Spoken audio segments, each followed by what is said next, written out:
Raj Babar, your time is only 5 minutes. 5 minute में अंक अंदर करना है। अगर सर 5 मिनट में बोलना है तो मैं बड़े ही सम्मान के साथ में कहूंगा। 10 मिनट। अगर बजट पर बोलना है तो मुझे लगता है कि मैं सिर्फ पूछ लेता हूं और मैं सिर्फ सामाजिक सरोकार की बात करूंगा, इन आंकड़ों पे नहीं जाऊंगा। जिस तरह से मुझे जो भय है, मैं भय से शुरू करता हूं। ये मनी बिल बड़ी खतरनाक सी एक चीज आ गई है, पहले भी था लेकिन अब लगता है रामबाण मिल गया है, क्योंकि इस रामबाण से राज्यसभा के सदस्यों का, उनकी सलाह का जो एक हक है वो लगता है कभी भी नजरअंदाज किया जा सकता है। वैसे भी इस बजट के अंदर मुझे समझ में नहीं आ रहा कि जनता के लिए बजट है, जनता का बजट है।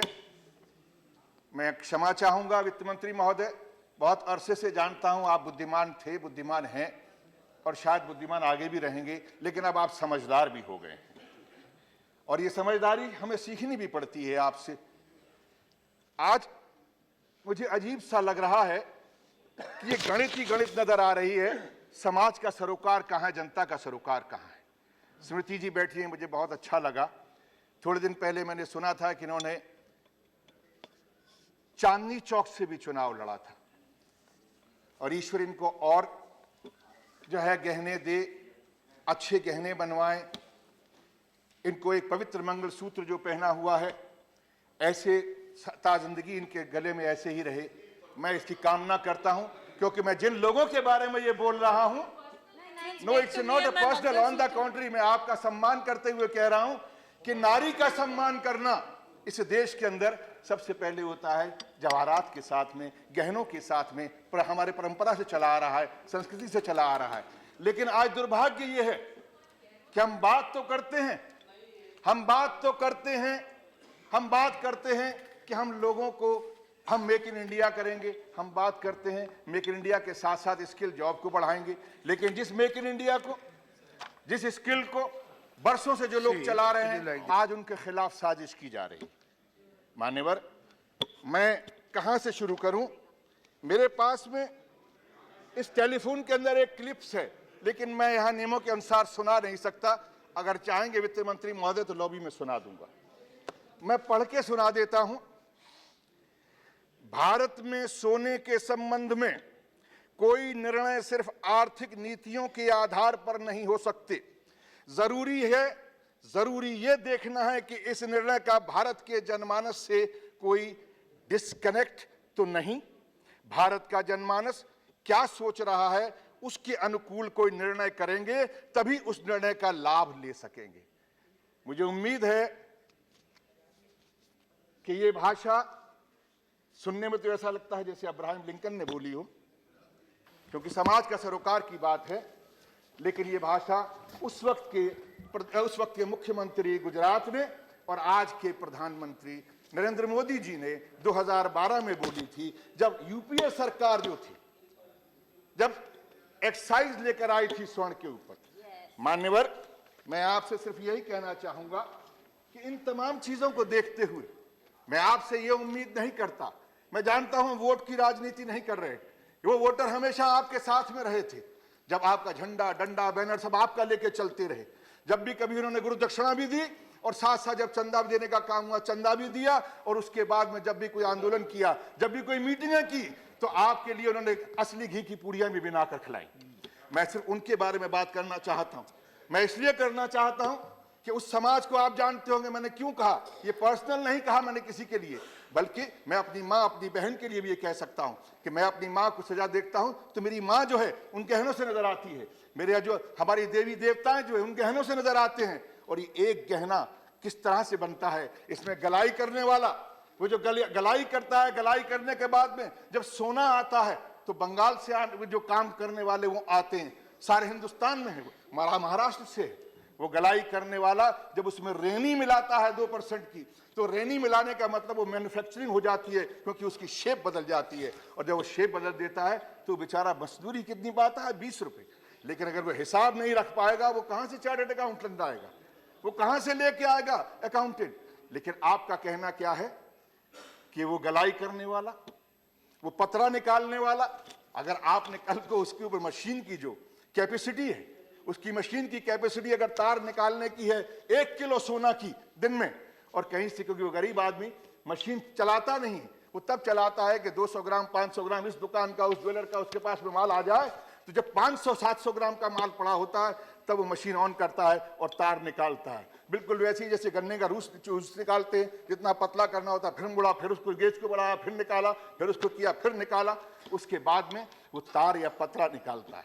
मान्यवर, मैं आपके जरिए से कहना चाहूंगा अब सभापति महोदय कि वो व्यक्ति दिन में 500-700 ग्राम का सोना निकालने के बाद में, अपनी मशीन को चलाने के बाद में कमाई करता है, और कमाई उसकी कितनी होती है?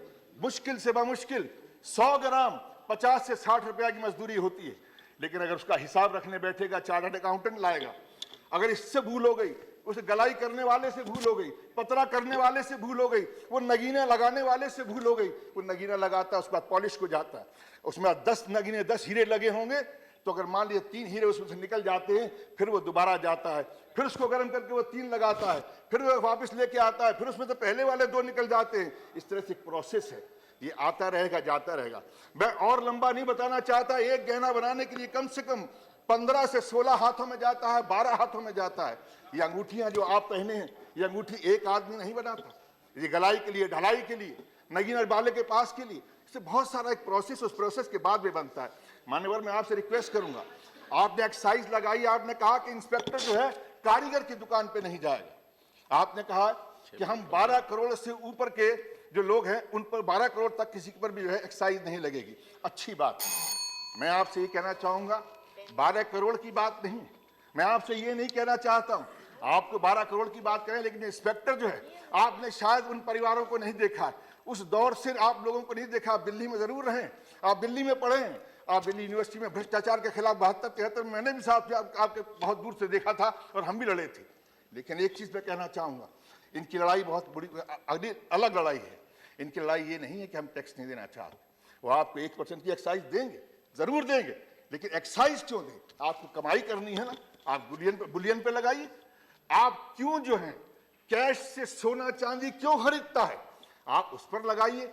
जब कैश से सोना चांदी खरीदेगा ही नहीं, तो ऊपर से जब आएगा, आप एक लगाओ, जो लगाना उस पर टैक्स लगाइए। वो टैक्स देने को तैयार है, आपके रेवेन्यू देने को तैयार है, लेकिन उसको इंस्पेक्टर का भय मत दिखाइए। अगर जाएंगे चांदनी चौक में, पता लग गया कि दरीबे में अगर इंस्पेक्टर आ गया है, वो पराठे वाली दुकान पे जाके बैठ जाएगा और वहीं से वसूली करना शुरू कर देगा, कोई जरूरत ही नहीं। इसलिए उस व्यक्ति को, उसकी उस हालात को बचाने की कोशिश कीजिए।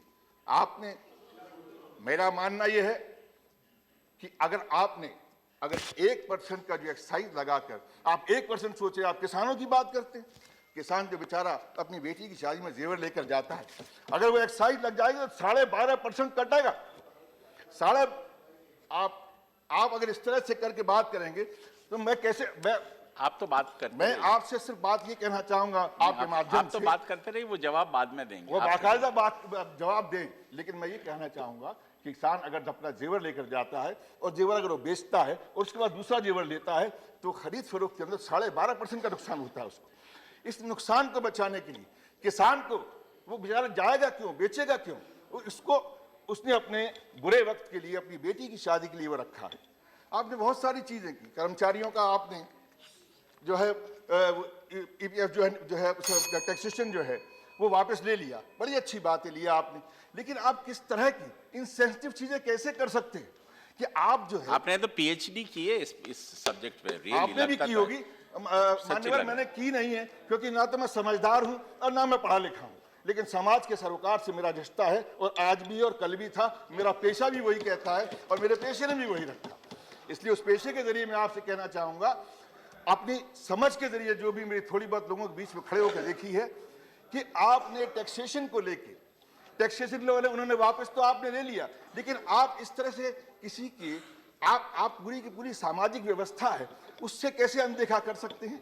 अरे आपने किसी कर्मचारी का टैक्स तो माफ किया नहीं, टैक्स में कोई बढ़ोतरी छूट दी नहीं, आपने उसको किसी तरह साइलेंस प्लीज टैक्स की छूट नहीं दी, आपने किसी तरह की रियायत नहीं दी। और क्या किया, अलबत्ता अगर आपने उसको रिटायरमेंट के लिए पर रिटायरमेंट के उसकी जो कमाई है, उसकी भविष्य निधि जो है, उस पर आपने, उस भविष्य निधि के ऊपर आपने उस बेटी की शादी की उस उम्मीद को, उस भरोसे को और उस अपनी 2 कमरे की छत के ऊपर उसकी आस पर आपने टैक्स लगा दिया।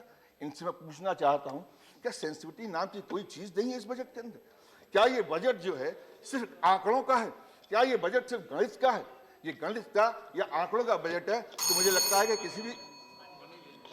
बहुत बहुत शुक्रिया मान्यवर।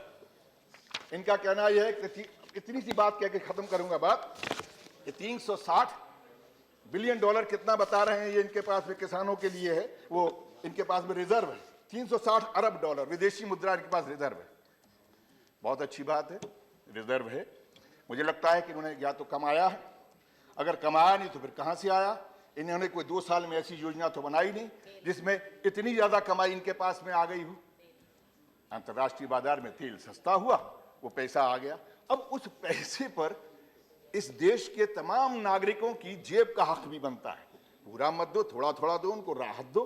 राहत देने का मतलब ये है कम से कम किसान बच जाए, कम से कम वो लोग बच जाए जो आज आगे तरक्की के लिए आगे बढ़ना चाहते हैं। आज किसान मर रहा है। मेरे उत्तराखंड के अंदर जो है सूखा पड़ा है, उत्तर प्रदेश पूरी तरह से हालात खराब हैं, महाराष्ट्र में किसान आत्महत्याएं कर रहा है, पंजाब, कोई प्रदेश ले लीजिएगा। इन तमाम जगहों को देखते हुए मैं आखिर में सिर्फ इतना ही कहूंगा कि ये देश के अंदर बजट जो है, ये बजट जो है जनता अपने लिए सरोकार चाहती है। ये बजट जो है केवल इसलिए बजट नहीं होना चाहिए कि ये बजट, अब इनके पास में इन्होंने एक सलाह दी है कि साहब 2020 में और 2022 के अंदर हमारा जो है वो क्या कि आपका जो है किसान जो है बिल्कुल सेहतमंद हो जाएगा। मुझे तो अजीब लग रहा है। मुझे तो उस वैद्य की विद्या पर तरस आ रहा है जो भूखे लोगों को सेहत की दवा बतला रहा है। ये कैसा है भाई? इनके शफाखाने ने ऐलान कर दिया है कि शर्तिया इलाज हमारे बजट से आपको 2020 में और 2022 में आप सेहतमंद हो जाएंगे। अपने आप में ये बड़ी विडंबना है। आज जमीन पर नहीं देख रहे हैं, गुंबद के अंदर बैठ के आपको लगता है कि यहां कुछ और कहते थे और वहां जाकर कुछ और कहेंगे। ऐसा तो नहीं हो सकता। जो यहां विचार कैसे बदल जाता है यहां से वहां जाने में, सोच कैसे बदल जाती है वहां से यहां जाने में। मेरे ख्याल से मैं, हमारे नौजवान साथी यहां पर बैठे हैं और मुझे बड़ा इज्जत और मान के साथ में कहूंगा कि हम आज अपने पिता की बात, इनको शायद समझ में आए या ना आए, लेकिन इनके पिता की बात जो बीजेपी के अंदर बहुत बड़े अर्थ के नेता माने जाते थे, उनकी बात आज आम आदमी के विधायक सुन रहे हैं। अगर उन्होंने 2012 की स्पीच देख ली होती तब आपको समझ में आ गया होता कि स्वर्णकार के ऊपर, ज्वेलरी बिजनेस पर टैक्स लगना चाहिए, एक्साइज लगनी चाहिए या नहीं लगनी चाहिए। बहुत बहुत धन्यवाद आपके बोलने का। बहुत